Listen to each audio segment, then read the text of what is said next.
Hello viewers, welcome to गुरु मंत्र classes. आज ये हमारा पहला क्लासरूम लेक्चर है। इस लेक्चर में हम शुरू करने वाले हैं एटम्स एंड मॉलिक्यूल्स, जो थर्ड चैप्टर है आपकी क्लास 9 बुक का केमिस्ट्री का। इस चैप्टर को हम डिवाइड कर सकते हैं मेजर 8 सब टॉपिक्स में। जैसे एटॉमिक मास हो गया, फॉर्मूला यूनिट मास हो गया, mole concept the most interesting one. फिर आपको सिंबल्स याद रखने होंगे, 2 फॉर्मूलाज हो गए, एटॉमिसिटी हो गई। फॉर्मूला यूनिट मास और एटॉमिक मास एक तरीके से सेम चीज होती है, वो हम आगे पढ़ेंगे। देन आयंस हो गए, poly atomic ions, cations, anions. चलिए आपको ब्रीफ देता हूं मैं इस चैप्टर का। तो लेट्स बिगिन। पहले तो हम एक बेसिक डेफिनेशन पे बात कर लेते हैं। What is an atom? Atom are the smallest basic and indivisible particles जो मास को क्रिएट अप करते हैं। आप पहले सोच रहे होंगे कि इंडिविजुअल का मतलब क्या है। इंडिविजुअल होता है कि ना ही आप उस चीज को आप तोड़ सकते हो, ना ही आप उसको बना सकते हो। फॉर एग्जाम्पल हमारे natural resources, for example water. ठीक है।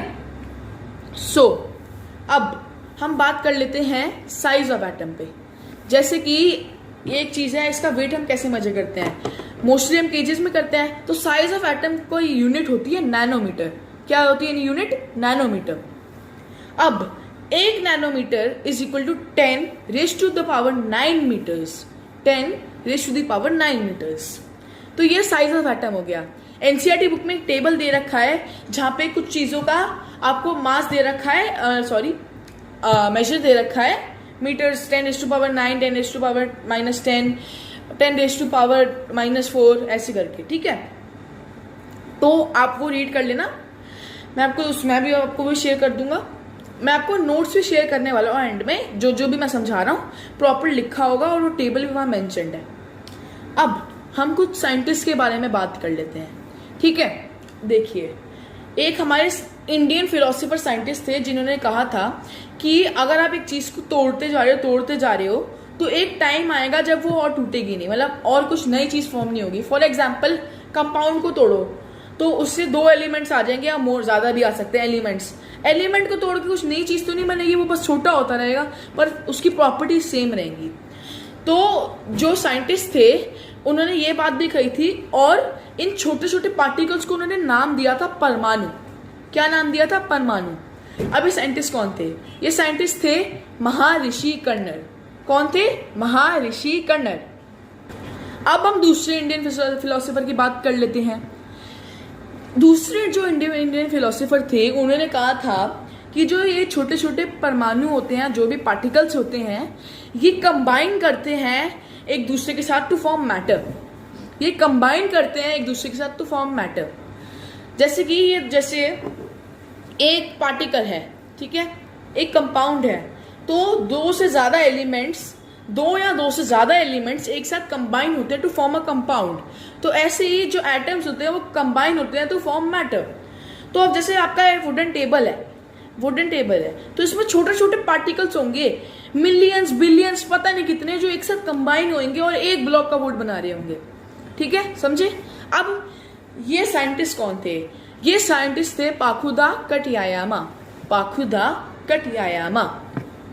अब चलिए ग्रीक फिलोसफर की तरफ चलते हैं। अब जो ग्रीक फिलोसफर्स हैं, कुछ 2 ऐसे ग्रीक फिलोसफर्स थे जिन्होंने सेम बात कही थी कि अगर हम गो ऑन डिवाइडिंग मैटर, अगर हम मैटर को तोड़ते रहेंगे तो एक ऐसा टाइम आएगा कि डिवीजन पॉसिबल नहीं होगी। सेम ही चीज थी एक इंडियन फिलोसफर ने कही और ये सेम चीज ग्रीक फिलोसफर ने भी कही। तो ये ग्रीक फिलोसफर कौन सा था? Democritus and Leucippus. अब हम बात कर लेते हैं एक इंपॉर्टेंट साइंटिस्ट की जिसने फाउंडेशन लेड की थी केमिकल साइंसेस की, और उसने 2 इंपॉर्टेंट केमिकल लॉज एस्टेब्लिश किए थे। कौन थे वो? Antoine L लवॉइजर। तो अब हम आगे बढ़ते हैं टुवर्ड्स द लॉज। जो 2 लॉज हैं, laws of chemical combination and laws of constant proportion. Sorry, my bad. जो दो लॉज थे वो थे the law of conservation of mass and the law of constant proportion. So simply जो conservation of mass क्या कहता है, the law of conservation of mass कहता है कि mass can neither be created nor be destroyed. Mass को ना तुम तोड़ सकते हो ना ही बना सकते हो, सिंपल चीज थी, ठीक है, clear, easy. Then the law of constant proportion, the law of constant proportion ये कहता है कि केमिकल सब्सटेंस जो उसके एलिमेंट्स होते हैं they are always in definite proportion by मास।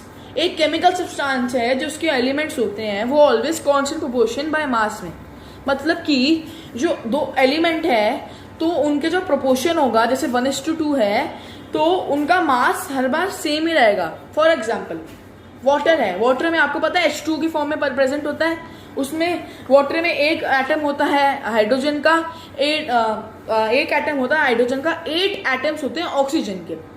सो आप 3 जगह से 9 ग्राम वाटर लो, एक आपने घर के टैप से, एक ओशन से और एक सी से ले लो, ठीक है, सी या पॉइंट से।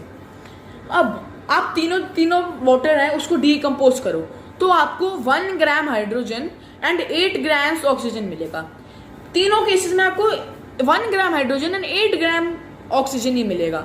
आपको ऐसा नहीं होगा कि आपको 2 ग्राम हाइड्रोजन मिल गया और 7 ग्राम ऑक्सीजन मिल गया, ये ऐसा कभी नहीं होगा क्योंकि डेफिनेट प्रोपोर्शन है जिससे वाटर फॉर्म होता है। अगर 9 ग्राम वाटर है तो उसमें 1 ग्राम हाइड्रोजन और 8 ग्राम्स ऑक्सीजन रहेगा।